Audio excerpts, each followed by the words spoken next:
Chiedo scusa per il ritardo, ma è importante che sappiate perché sono arrivato adesso, sono arrivato con questo ritardo. Oggi sono dovuto rimanere in aula perché abbiamo presentato come giunta un disegno di legge per autorizzare le ASL ad avere delle anticipazioni bancarie per 260 milioni di euro. Questo lo dico per riportare le cose alla loro concretezza. In un contesto particolarmente difficile economico-finanziario sono state fatte delle scelte di bilancio che, visto l'andamento dei conti, e poi spiegherò perché questo inizio qui, rischiava di lasciare le ASL senza liquidità per pagare stipendi, per pagare i fornitori. E dico questo perché, uno, per fare un'affermazione molto importante politica, io spero di onorarmi di riprendere quello che ha fatto Nerina Dirindin, uno, con cui ho condiviso il percorso culturale non solo per la psichiatria. Tra virgolette, permettetemi il termine, io mi sono innamorato di Nerina Dirindin quando ho letto il libro che ha scritto con Paolo Vineis per l'Einaudi, 10 motivi per difendere il sistema sanitario pubblico. Nerina Dirindin scriveva questo libro qui nel 2003. Io penso che ci siano tutte le condizioni per riprendere il libro, ragionarci, perché è pur vero che da quando c'era Sorum e Dirindin c'è passato Lehman Brothers, c'è passata una crisi economico-finanziaria veramente importante che ci ha segnato il nostro sistema sardo, e questo quindi mi richiede di riprendere il discorso che aveva fatto Nerina Dirindin sulla sanità e sulla assistenza alla persona con malattia mentale in un contesto in cui c'ho minori risorse, quindi devo avere la forza e il coraggio di produrre qualità, la stessa qualità con minori risorse. Questa è una scommessa. E allora questo comporta fare delle scelte in cui si stabiliscono delle priorità enormi in nome dell'equità della distribuzione delle risorse. Allora privilegio di più, pongo una domanda che è apparentemente retorica, l'assistenza a una persona che non mangia male, aumenta di peso, non fa attività fisica, fuma. Se crediamo che sia un agente razionale, dovremmo dirgli, bene, esistono delle misure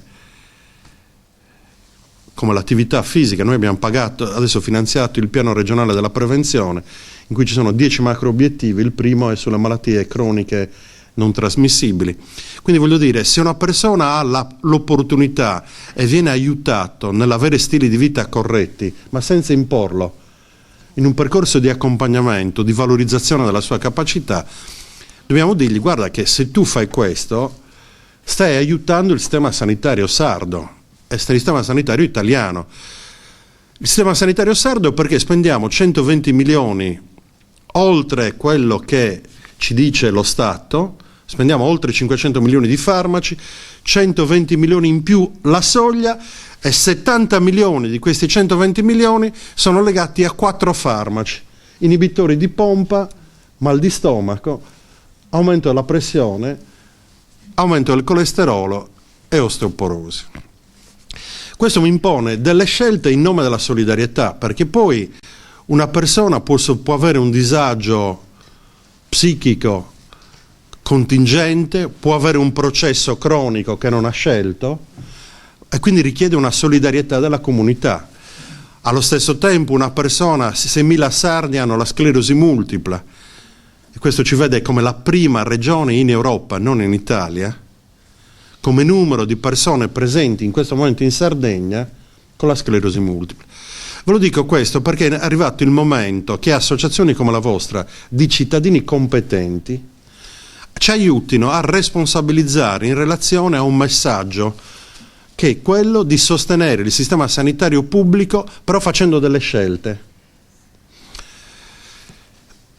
Andiamo, cosa ha tentato di fare la giunta Pigliaro, cosa ha tentato di fare l'assessorato che mi onoro di cui ho l'onere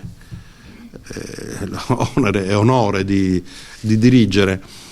Noi allora intanto siamo partiti con qualcosa su cui forse Gisella Trincas mi avrebbe criticato, anzi sapevo che mi avrebbe criticato.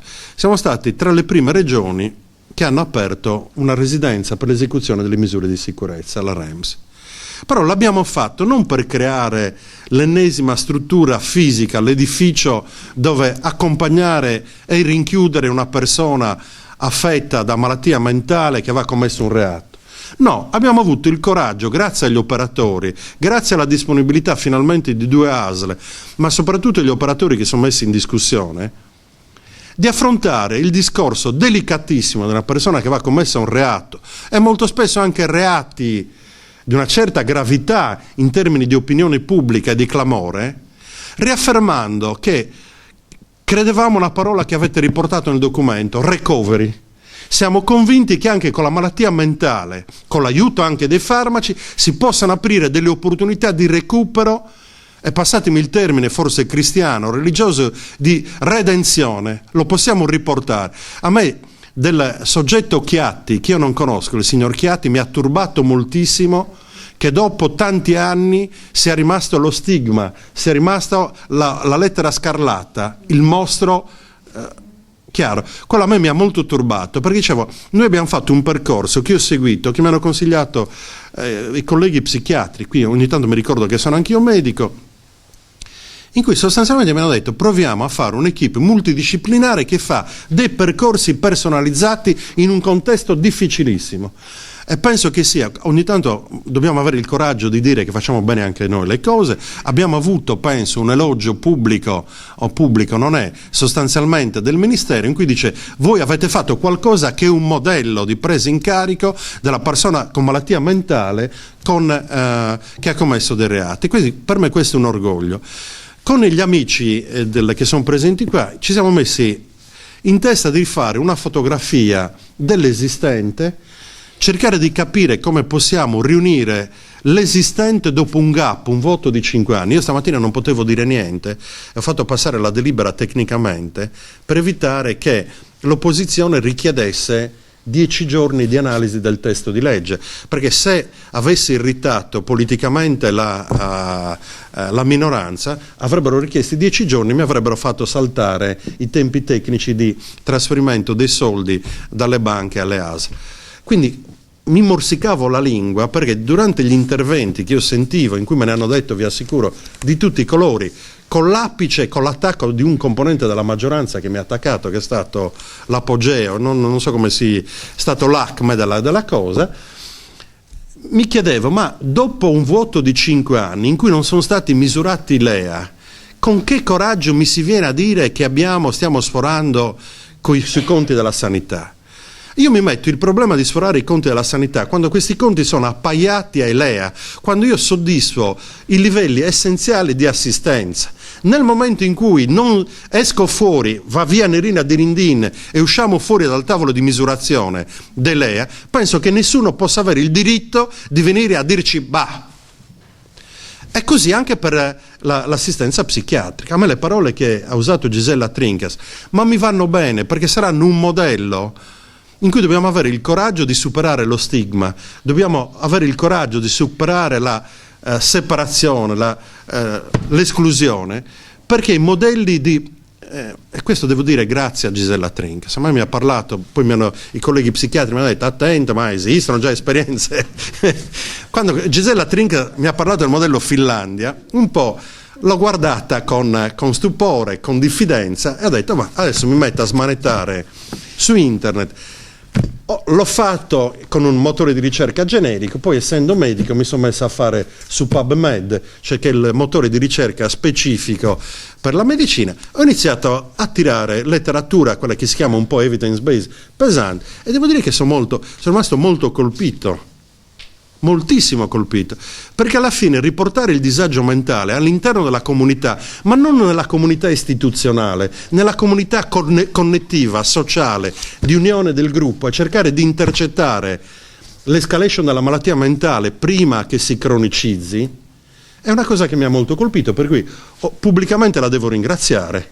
Poi i colleghi mi hanno detto, ma guarda che noi abbiamo già dei modelli in cui abbiamo tentato questo, ci basterebbero pochissime risorse per potenziare questi modelli di presa in carico della persona affetta da malattia mentale che stanno dando risultati straordinari. Ho citato io il 25 aprile dell'anno scorso perché con Alessandro Coni siamo andati alla fiera di Cagliari e Alessandro è venuto con una ventina di ragazzi in maglietta rossa, che io non sapevo chi fossero. È stato bello perché era un tentativo di avvicinare l'istituzione alla comunità, l'istituzione allo spazio aperto, l'istituzione in un momento la fiera di forte affluenza di pubblico. Ed ero contentissimo perché scopro che erano delle persone colpite da schizofrenia. Mi ha colpito moltissimo. Siamo stati assieme, abbiamo girato, abbiamo camminato tutti assieme e Alessandro mi diceva: ma questo è un modello, mi ha portato dei video, mi ha raccontato delle esperienze in cui stiamo cercando attraverso, non userò il termine canonico, però attraverso una presa in carico esperienziale abbiamo preso in carico tutta la persona cercando di riportarla, di aiutarla in un percorso di recovery, di recupero. Allora, le cose che voi scrivete per me sono sostanziali. Però mi riconduco alla premessa che ho fatto: per poter fare questo, scusate, io devo fare delle scelte. Io sto girando, ho fatto più di 40 incontri sulla rete ospedaliera, questo non per mettere diritti o esigenze o bisogni metterli in competizione, ma far capire che un sistema ospedaliero come ce l'abbiamo noi, che dà delle risposte medio-basse, cioè ricoveriamo casi di bassa media complessità per lungo tempo, per tempo superiore alla media, e che mi richiede una quantità enorme di soldi, vuol dire che non sto garantendo il diritto alla salute, sto garantendo il diritto all'occupazione che nessuno vuol mettere in discussione. Però quello che chiedo, cerchiamo di ragionare in termini di che cosa mi deve dare il servizio sanitario in un percorso circolare in cui l'ospedale è una delle risposte che possiamo dare. E badate bene, corrisponde a quello che state dicendo voi. Cioè, se noi partiamo dal territorio dobbiamo ritornare nel territorio, creando delle situazioni in cui c'è il sollievo per le famiglie con forme di semiresidenzialità o di residenzialità, che però non sono un appoggio alberghiero, sono un appoggio dove ci sono persone competenti, che io dovrei verificare come persone competenti, che mi prendono in carico quella persona lì nel momento di crisi.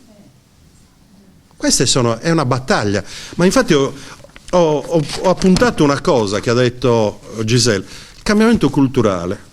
Guardate, i percorsi integrati che noi dovremmo fare su tutte le patologie, perché noi adesso avremo il problema di discutere della presa in carico della popolazione sarda, che come tutte le altre popolazioni sta invecchiando, non si fanno più figli, c'è un indice di vecchiaia e di invecchiamento che sta aumentando, quindi dobbiamo avere una presa in carico della persona, del cittadino in un sistema integrato.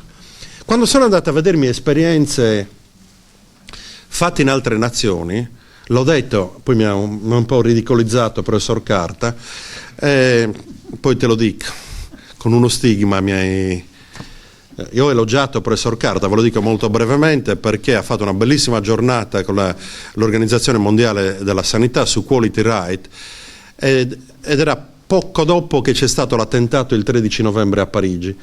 E tra i tanti blogs e tra i tanti post che ho letto mi aveva colpito uno moltissimo, che è strettamente legato alla potenza dell'uso della parola come strumento di cambiamento.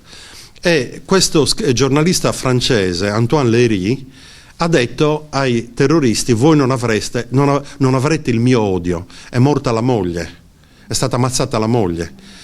E lui ha scritto un bellissimo post con una frase coinvolgente, però la sintesi è: voi non avrete il mio odio.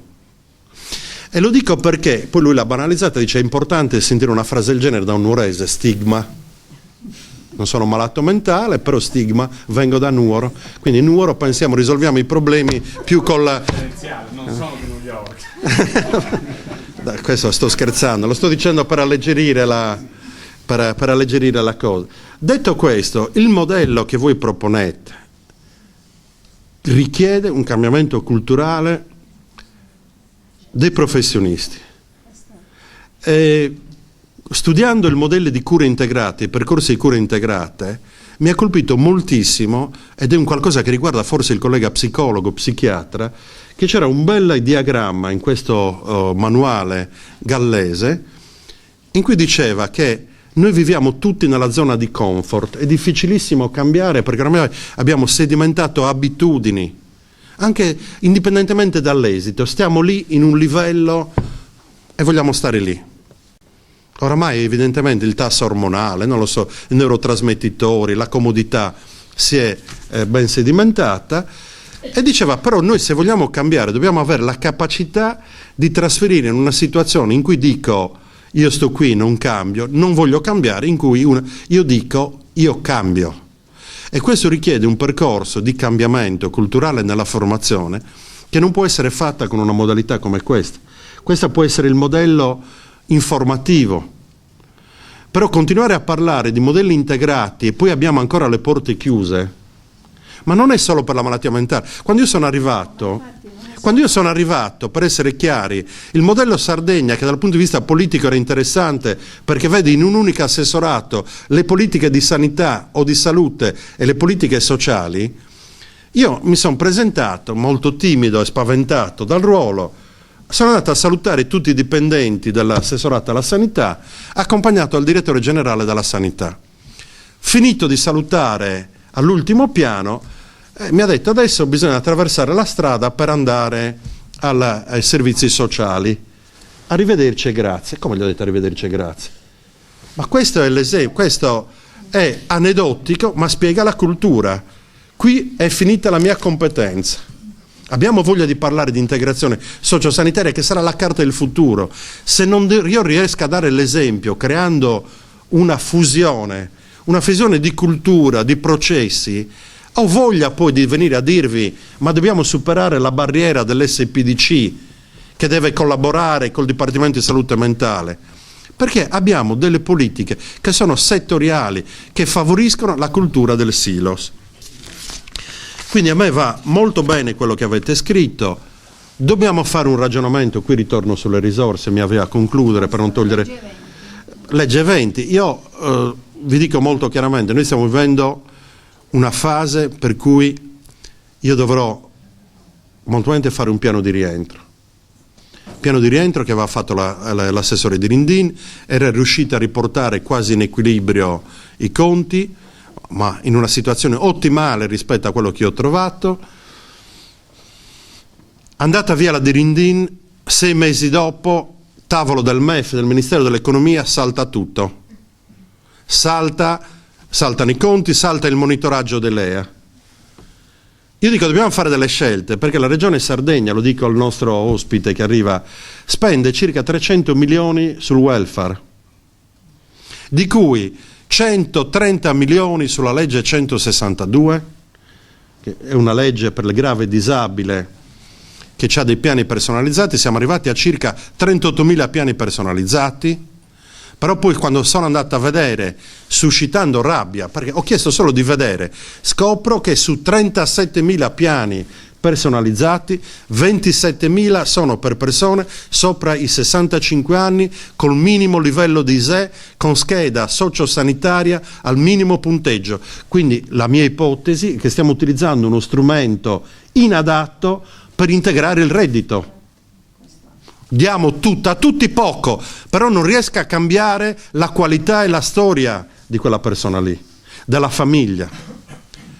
Abbiamo circa 57 milioni di leggi di settore, tra cui la legge 20. Allora la mia domanda, stiamo facendo un welfare che è generativo, che permette di recuperare chi si trova in difficoltà temporanea o persistente, gli sto dando gli strumenti per essere reintegrato all'interno della comunità? Io sto chiedendo di rifare quello e sono sicuro che progetti che possiamo mettere assieme, cittadino competente, associazione di cittadini competenti e professionisti che non possono essere separati, ci possono dare una risposta ottimale rispetto alle risorse che non sono poche anche in momento di crisi. Grazie.